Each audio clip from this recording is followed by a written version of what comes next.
Have you ever thought about like how even the most like original stories, the ones that really feel like something totally new, um, those narratives might not really be connected to like really old stories, Mm. like tales as old as time. Yeah, It's fascinating to think about, isn't it? definitely. Take, Yeah. for example, Studio Ghibli's Howl's Moving Castle. Yeah. I mean, on the surface, it's this like visually stunning high fantasy film Right. with a romance that just like completely sweeps you off your feet. Yes. But underneath all of that, what if I had told you it's actually like a reimagining of classic fairy tale elements? Interesting. That's what we're going to be exploring in this deep dive today. I'm excited. Our listeners have said they appreciate when we just get right into it. Yeah. So that's exactly what we're going to do today. Our mission is to give you an insightful shortcut into like all of these really magical connections. I like that, a shortcut. Yeah, a shortcut, right? Right to the good stuff. Exactly. I think it's really interesting how Howl's Moving Castle manages to be this super unique fantasy creation. Right. But it also like resonates so deeply with all those themes and structures that we find in like classic fairy tales and a relationship between Howl and Sophie. I mean, people compare it to Beauty and the Beast all the time. Yeah.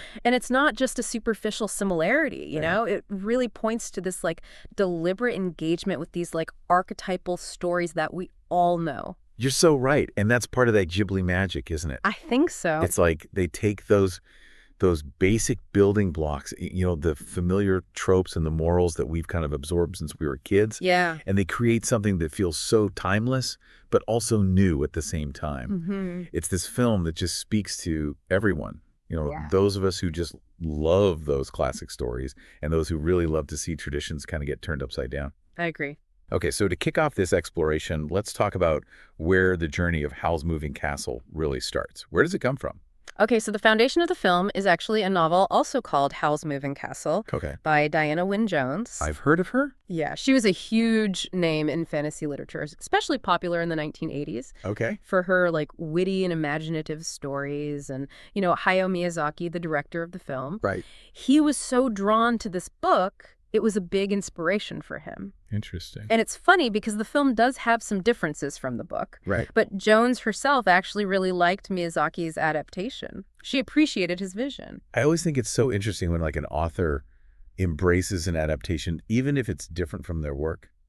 It's like they recognize that the spirit of the story is still there. Yeah, you're right. It makes me think about other Ghibli adaptations. Like, wasn't Variety also based on a British novel? Oh, you're right. That's right. So yeah, we see this pattern with Studio Ghibli where they engage with these existing stories and they bring like their own visual style and storytelling to these well-loved books. They love that. Okay, so we have this fantastic book as our starting point. Yeah. So let's talk about like the main story for anyone who might not be as familiar with it. Yeah.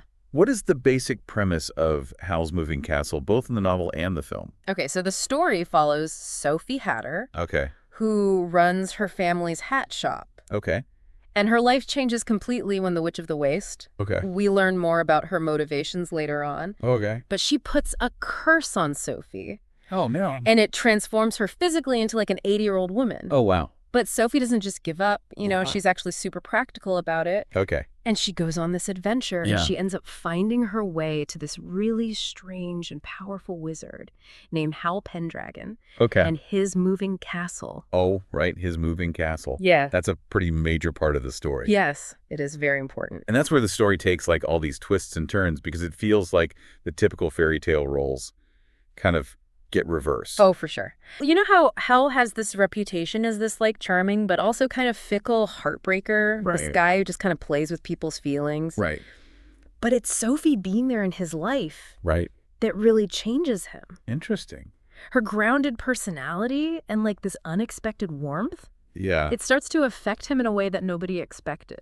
So we've got this fantasy world, the Kingdom of Inguri, which feels very European, doesn't it? Yeah, definitely. And it feels like the rules of this world are almost dictated by like fairy tale logic. That is such a good observation. Really? Yeah, it's like the whole world operates on these fairy tale rules. Yeah. And Diana Wynne Jones actually makes this so clear right at the beginning of the novel. Oh. The very first lines are, "In the land of Inguri, where such things as 7-league boots and cloaks of invisibility really exist, it is quite a misfortune to be born the eldest of 3. Wow. Everyone knows you're the one who will fail first and worst if the 3 of you set out to seek your fortunes." It's like she's setting the stage right from the start. It's like she's saying, okay, folks, this is a fairy tale world. Get ready. So Sophie being the eldest of three sisters, Right. and her being like a down-to-earth hat maker's daughter at the start of the book, that totally plays into this trope of the eldest sibling being destined for failure. Yes, definitely. Like she's not the typical beautiful princess or anything like that. No, she's not. She's just practical and ordinary. And the novel really emphasizes this feeling that Sophie is going to have a pretty normal, unexciting life just because of when she was born and her job. So interesting. Now, the film doesn't say that rule out loud. Right. But we still see elements of it in how Sophie feels about herself. Yeah. Right? Like she feels overlooked, less important than her younger sister Letty, who's more conventionally attractive. Right. It's like a subtle echo of that fairy tale idea. It is. So the world of Howl's Moving Castle follows these fairy tale rules. Yeah. But it doesn't just accept them blindly. It actually plays with them and sometimes turns them upside down, which is why it's so brilliant and appealing. Exactly. Sophie's character is so interesting because she has those qualities of a classic fairy tale heroine like Cinderella. Yeah. She's tough, she works hard, and she's often the voice of reason in all the craziness. Yeah, she's the one who keeps everyone grounded. Yeah.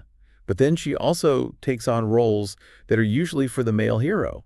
That's right. It's like she's the one who rescues the enchanted princes, You got it. like Prince Justin, who's stuck as Turnip Head the Scarecrow. Yeah. And even Howl, in a way, who's kind of trapped by his own insecurities and his need for attention. Exactly. He's imprisoned by his own issues. And it's Sophie's love and determination that helps him transform. Yes, she's the catalyst for their change. And the way the film plays with the true love's kiss trope is so clever. Oh, tell me about it. It's such a big part of so many fairy tales. It's like the ultimate solution in so many stories. Yeah. So Sophie does kiss Turnip Head, She does. and it does break the enchantment. Right. And he turns back into Prince Justin. Who in a normal fairy tale would be her true love? Exactly. But then the story takes this turn Right. because Sophie realizes she's in love with Howl, not Justin. That's the twist. So it's like the film acknowledges the fairy tale rule, but it prioritizes the character's real feelings over what we'd normally expect. That's a great way to put it. The heart wants what it wants. Exactly. And speaking of those connections, Yeah. it's impossible to ignore the parallels to Beauty and the Beast, right? Oh, yeah, that's the big one. They both explore these complex relationships about beauty and worthiness and feeling like a beast in some way. Right, and how those perceptions shape how we interact with the world. Yeah, and Hal puts on this image of being a charming but unavailable lady killer. Right, like he's got this whole persona he's cultivated. And the film reveals why he does that. It does. It turns out he was actually looking for Sophie all along. Yeah. Or they had that brief encounter in the past. Yeah, when she was able to, like, travel through time. And it makes his first line to her so much more meaningful. It really does. He says, "There you are, sweetheart. Sorry, I'm late. I was looking everywhere for you." It gives me chills every time. Yeah, it adds this layer of destiny to their whole relationship. It does. But beneath all that, Howell also has these really normal insecurities about how he looks. Oh, yeah, totally. Like, remember his reaction when his hair gets accidentally dyed orange? Oh, my gosh. Yes.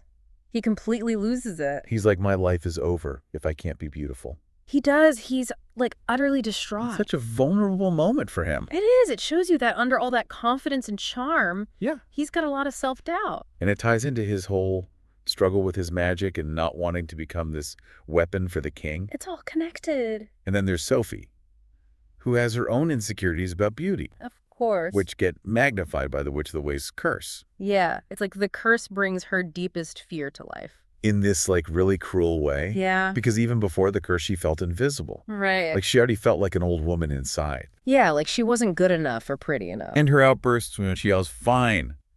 So you think you've got it bad? I've never once been beautiful in my entire life." It's heartbreaking. It is. It's like all those years of struggling with how she sees herself come pouring out. Yeah. So it's like Howl's Moving Castle uses these elements of Beauty and the Beast Right. to go beyond just appearances. Totally. It becomes about the journey these characters take to recognize their own worth. Yes, it's about finding that validation from within. Exactly. Howl starts to let go of defining himself by how many women he charms. And by his magical power. And Sophie realizes that the people who really love her, like Howl and Letty and Markle, Yeah. they love her for who she is. Exactly. Not for how old she is or what she looks like. And the film really shows us that physical beauty fades. It does. It's fleeting. But the connections we make based on who we really are, those are the ones that matter. Yes. And the ending, where Howl focuses on his magic and Sophie focuses on her creativity. And they build a life together. It's so hopeful. Yeah. It shows that they've both found that inner peace and happiness. And that they're supporting each other's passions. So basically, Howl's Moving Castle is this beautiful tapestry woven from these classic fairy tale threads. Especially from Beauty and the Beast. But it doesn't just retell those stories. No, it uses them as a starting point to explore these deeper themes. About self-worth and the illusion of beauty and the power of real connection. And it reminds us that looks can be deceiving. Totally. And that true beauty comes from within. It's a powerful message. And it makes you think about all the stories we encounter. It does. Like when you see a film or read a book that seems totally original. Yeah. Maybe there are hints of these older stories hidden underneath. Like echoes of fairy tales we know. Yeah, and on a personal level, it makes you think about where you find your own sense of worth. That's a good point. Are you looking for validation from outside sources? Or are you finding it within yourself? That's a great question for everyone listening to consider. Thank you for joining us on this deep dive into Howl's Moving Castle. It was my pleasure. We hope you've enjoyed uncovering all these fairy tale secrets with us. Me too. See you next time. Bye.